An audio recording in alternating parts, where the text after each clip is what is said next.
Why are estate agents so egotistical? Today I'm joined by the wonderful Amy Rowlands, who is an estate agent from North Wales. Thanks for joining me today, Amy. Amy, before we switch the cameras on, you said to me one of the biggest issues in estate agency is egotistical estate agents. Yeah. What made you say that? Talk to me.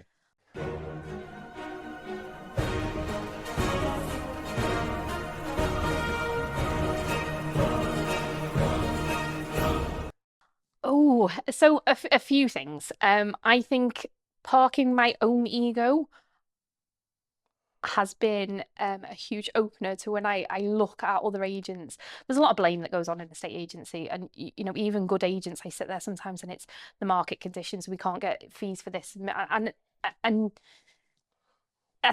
we have this voice inside of us that thinks we are the best at everything we do. It's like 99% of estate agents, when asked if they're above average, they said, Yeah. yeah. I can be the same. I'm like, yeah, no, we're fantastic. We are not. We have got massive room for growth. You can tell by people's figures, you know, data doesn't lie in terms of, Data doesn't have things. I mean, we looked at your marketing yeah, before we switched the cameras on, and it's good, but there's plenty of room oh, for improvement. yeah, massively. And I'm not so egotistical anymore to think Why? that self-reflection. Um, What? Just maturity? yeah, hitting 40 was a big thing for me. So I turned 40 this year, and I think since probably when Ben and I split up, I was 38 and I was coming up into this, you know, life is just slower now than it was 5 years ago. Um, Go on. Sorry. I don't know. I feel like that bit of me, I don't need that part of me anymore.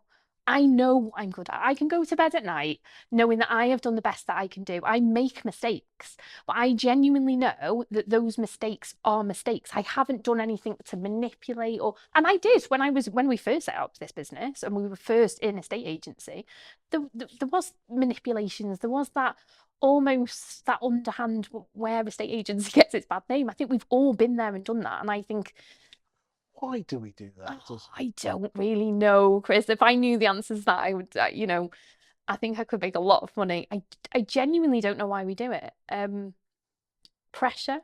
I think, as I said, this keeping up this facade that how we portray ourselves on the outside, and then everything that comes with that.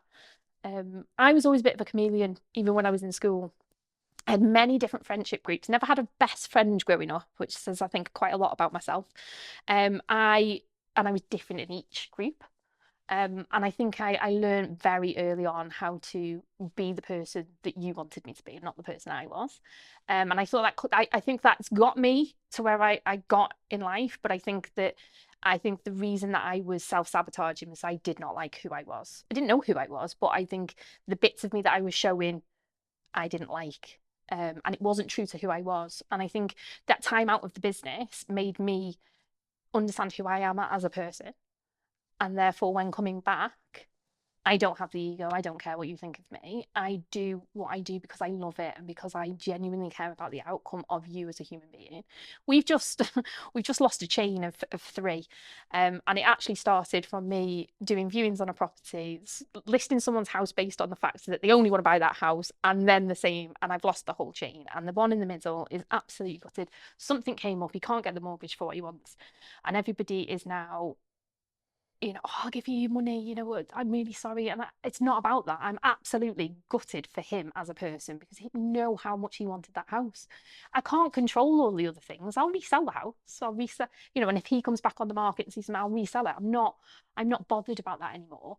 I go to bed at night knowing I've done the best that I can for the people that I'm working with. And I'm happy with that. I'm not sure if that answers the question about egos, but that's where I feel like mine's parked. Why do you think agents are egotistical? Because of the type of person who's attracted to a state agency. Yeah. If you think about it, it's very simplistic, and you can't pigeonhole people into four categories. But there's two questions you always ask of a person where they are on the scale. The first on the scale is, are they outward or reserved? Okay. Okay.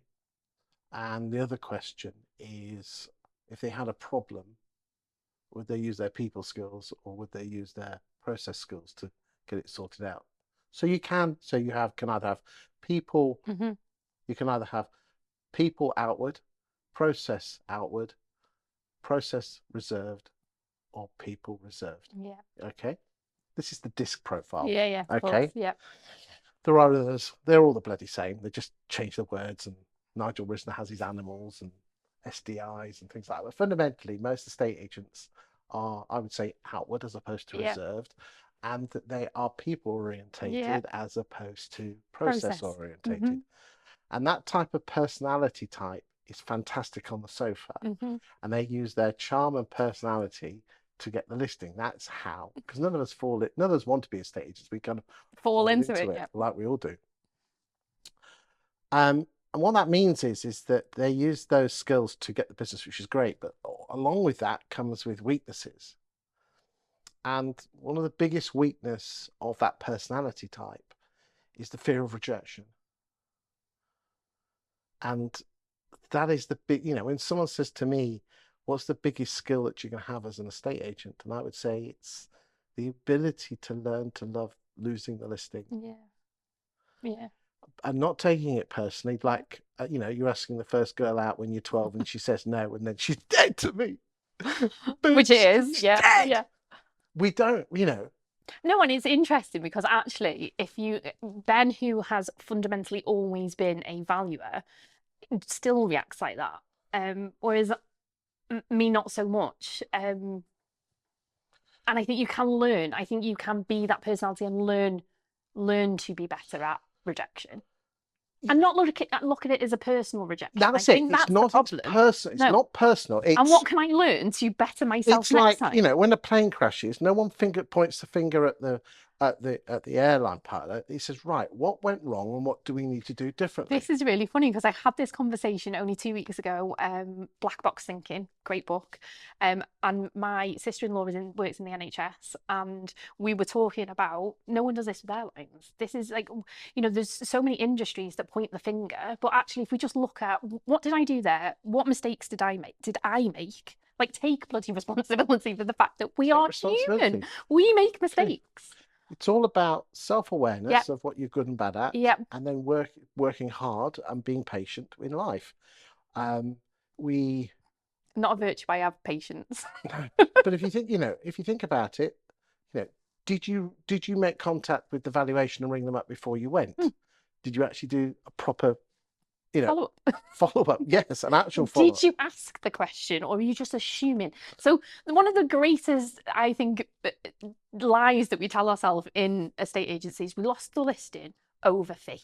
Never. It's never fee, because like we put our fees up to 2%. And we probably were listed more at that time. It's not fee, it's demonstration, and and I think you're worth the fee. But we don't ask the question, we lose it, and because they've gone on with an agent that has a cheaper fee, we assume that it's a fee thing, and it's not. I mean, the Property Academy always asks 10,000 vendors every single year, and they've asked it the same question in a yes or no answer, multiple choice, every which way. And only 16 or 17%. It's always the same figure. Want the cheapest fee. We all know, as estate agents, the cheapest fee is the agent that leaves more money in the homeowner's pocket after the fee's been charged. But we're not using that. We're not very good at. And and I've had this conversation. Stephen Brown's been a great mentor for me over the years, and I had a conversation with him a couple of weeks ago regarding the demonstration of our percentage to asking price is amazing. I think something like that out of the last 10 sales, 6 or 7 of them have been 105% to asking price. Okay. And I still don't talk about it enough that it's on the so, like, as I said, we do it, and then we do all the hard work, but then we're not actually. But so what's your competitors? Do you know what your competitors figures That's a very good point. Our direct competitor is advertising at 98%. I've not actually checked that. So would you say that you get 7% more? Yeah. No. You wouldn't say that. Oh no, not to the vendor. We put pounds and pence in their So what would you pocket. say? So you'd say you get £26,000 more? Yeah. Again, that's wrong. Oh, right. 2 scenarios. Don't worry, no one's watching this. 2 scenarios. One where there's a draw, where These are separate situations. You go to a drawer where you know there's 100 quid. You open it up and it's not there. Yeah. Separate scenario 2, you go to a drawer and you find 100 quid. Okay. Okay, that's positive, that's negative. Yeah. Which one on an oscilloscope would have the biggest spike? Obviously, that's a down and that's an up. Yeah. Which one would? Positive. So that would have a big. Oh, so, okay. Right. Yes. Yeah. Okay, so you would say, just to make you aware, Mr. and Mrs. Vendor, here's the evidence, but you would lose £7,000. Yeah. No, never done it that way. That's the way There to do you it. go. You know, That's my nugget. There you go. So the original question was, why are estate agents so egotistical? It's because the type of personality type that tends to be attracted to this industry, and we should not care so much about the outcome. We should care about doing a great job. Because again, I have a phrase, is that I think so many agents see estate agency to serve them, as opposed to we're here to serve. Yeah. That's it. Anyway. Yeah. Put your thoughts in the comments. Are we talking a load of rubbish or are we spot on? Love to know your thoughts. Thanks for your time today, Amy. Thank you.